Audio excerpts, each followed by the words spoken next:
Hello guys, welcome back to our YouTube channel. स्वागत है आप सबका आपके अपने यूट्यूब चैनल पर। इस वीडियो में we are going to discuss another very important topic, जो कि है controller and auditor general of India, एक constitutional body which is very important for the sanctity of our country. हमारे देश में जितने भी ऑडिट्स होते हैं, जो गवर्नमेंट एजेंसीज़ के ऑडिट होंगे, जितनी भी मिनिस्ट्रीज़ हैं उनकी ऑडिट होना, हमारे जितने भी PSUs हैं, पब्लिक सेक्टर अंडरटेकिंग, उनकी ऑडिट करना, या वो सारे कंपनीज जहाँ पर गवर्नमेंट का स्टेक 50% से ज़्यादा होता है, कुछ प्राइवेट एंटिटीज़ भी जो बहुत बड़े कैपेक्स के साथ, यानी बहुत जिनका मार्केट कैपिटलाइजेशन बहुत बड़ा है, इन सभी ऑर्गेनाइजेशंस को प्लस गवर्नमेंट की मिनिस्ट्रीज़ को, गवर्नमेंट की सारी रिसीट एंड एक्सपेंडिचर, इनको ऑडिट करने की जिम्मेदारी जिस ऑर्गेनाइजेशन पर होती है, वो ऑर्गेनाइजेशन है हमारे पास CAG, यानी कंट्रोलर एंड ऑडिटर जनरल। भाई इतना सारा काम, इतने बड़े स्केल पर काम करना है, तो डेफिनेटली उस पर्सन के, उस पोस्ट के पास अथॉरिटीज़, पावर, प्रिविलेजेस तो होनी ही चाहिए।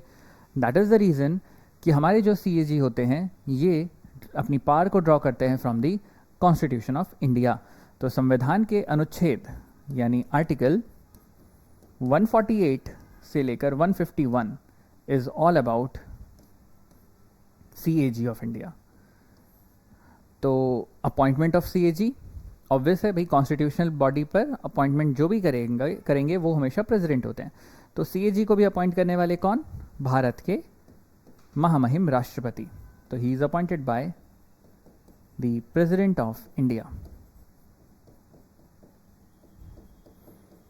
कंट्रोलर एंड ऑडिटर जनरल एक ऐसी पोस्ट है जो बहुत पुरानी पोस्ट है। अगर हम पीछे चलें इतिहास में, तो 1860 में ब्रिटिश ईस्ट इंडिया कंपनी के रिसीट को ऑडिट करने के लिए पहली बार CAG को अपॉइंट किया गया था, आज़ादी से पहले। अगर हम आज़ादी के बाद की बात करें, 1947 में इंडिया को मिले अपने पहले controller and auditor general, that was V Narahari Rao.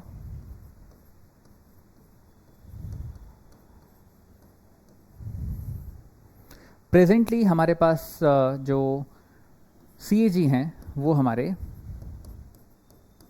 14th CAG हैं, जिनका नाम है मिस्टर गिरीश चंद्र मुर्मू।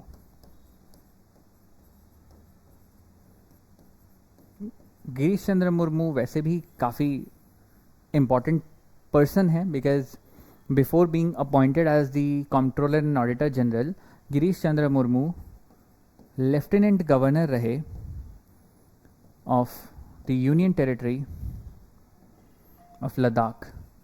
लद्दाख के पहले लेफ्टिनेंट गवर्नर बने गिरीश चंद्र मुर्मू। लद्दाख एक यूनियन टेरिटरी बना था इन 2019, और जम्मू एंड कश्मीर का डिवीजन हुआ। Jammu Kashmir earlier was a state, it was divided into 2 union territory, one was Jammu and Kashmir, the other was Ladakh.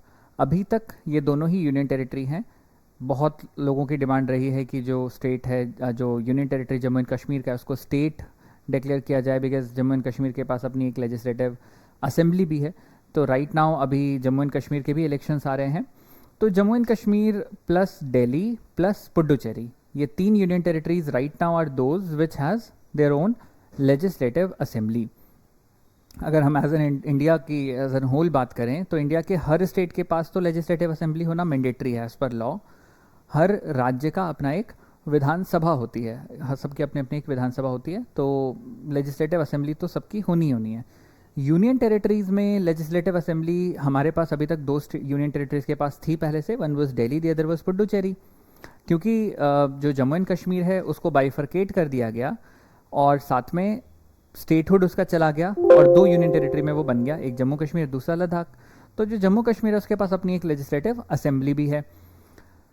तो हमारे पास कुल इस तरीके से, पहले तो जम्मू कश्मीर की अगर बात की जाए तो वहाँ लेजिस्लेटिव असेंबली भी है, लेजिस्लेटिव काउंसिल भी हुआ करती थी।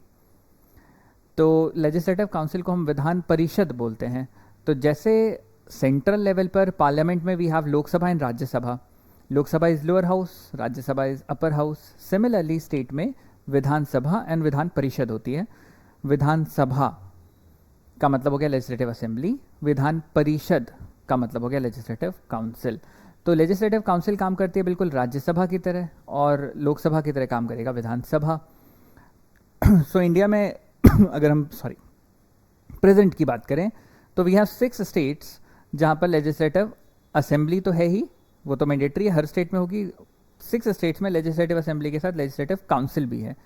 दो 6 states are basically either the large ones या नहीं तो कुछ ऐसे स्टेट्स जो नए कार्व आउट हुए जहाँ पर हमको एक पेस ऑफ डेवलपमेंट को बढ़ाना था।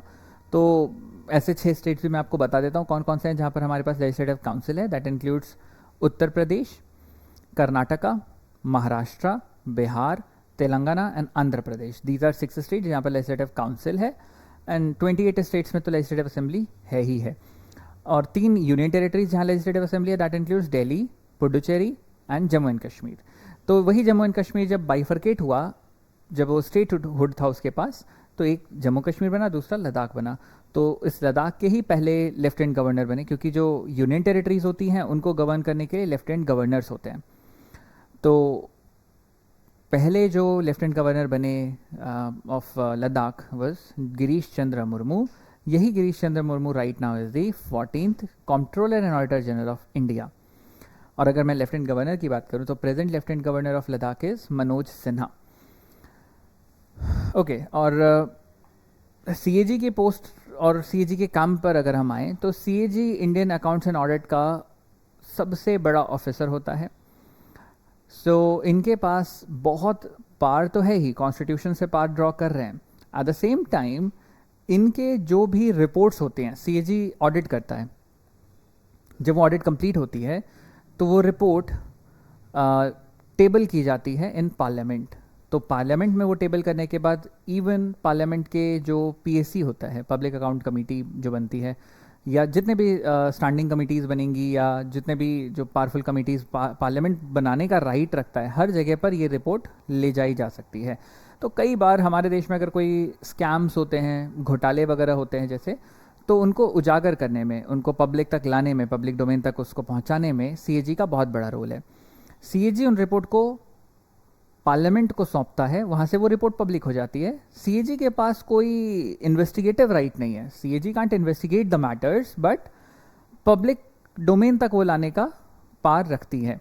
तो इंडिया में जितने बड़े स्कैम्स आपने आज से 10 साल पहले सुने थे, जैसे coal scam, 2G scam, Adarsh housing scam, commonwealth scam, fodder scam, there are number of scams, वो सभी को उजागर करने में सीएजी का बहुत बड़ा रोल रहा। तो सीएजी के पास अथॉरिटीज़ भी इस वजह से बहुत ज़्यादा रहती है। If we talk about the order of precedence, तो सीएजी ऑर्डर ऑफ प्रेसिडेंस में आते हैं 9th A पोजीशन पर। ऑर्डर ऑफ प्रेसिडेंस क्या होता है? ऑर्डर ऑफ प्रेसिडेंस मतलब कौन किसको प्रिसीड करता है, कौन किसके पीछे है। तो जैसे देश में सबसे ज़्यादा वैल्यू अगर हम बोल रहे हैं इन टर्म्स ऑफ जो हमारा कस्टम होता है उसके बेसिस पर, तो first citizen of India is always the president of India. तो president of India, then vice president of India, then prime minister, governors in their respective states, ये एक सीक्वेंस चलता है। उसी वैल्यू में 9th A पर आते हैं हमारे कंट्रोलर एंड ऑडिटर जनरल। इसी 9th A लेवल पर you will have chief election commissioner, और यहीं पर मिलेंगे आपको यूनियन पब्लिक सर्विस कमीशन के चेयरमैन भी। तो तीनों ही 9th A पर होते हैं। और 9th पोजीशन पर होते हैं सुप्रीम कोर्ट के जजेस। तो आप कह सकते हो कि सीएजी इक्वल राइट्स एंजॉय करता है to that of the Supreme Court जजेस। तो इतनी सारी चीज़ें आपको जाननी थी regarding the controller and auditor general. Constitutional post है। आर्टिकल अगर हम बात करें तो 148 to 151 में आते हैं। और एक खास बात और जो आप याद रखेंगे वो है इनका टर्म या टेन्योर। तो इनका टेन्योर होता है 6 years का, और नहीं तो 65 years ऑफ एज, इनमें से जो पहले आ जाए, विच एवर इज अर्लियर। अगर 65 years पूरे हो जाएंगे तो रिटायर हो जाएंगे, 6 years सर्विस कंप्लीट हो गई तो रिटायर हो जाएंगे। तो इतनी सारी चीज़ें हमें जाननी थी सीएजी के बारे में। That's all in this video. मिलेंगे फिर बहुत जल्द आपके साथ कुछ नई वीडियोज़ के साथ। Till then take care, bye bye and thank you so much.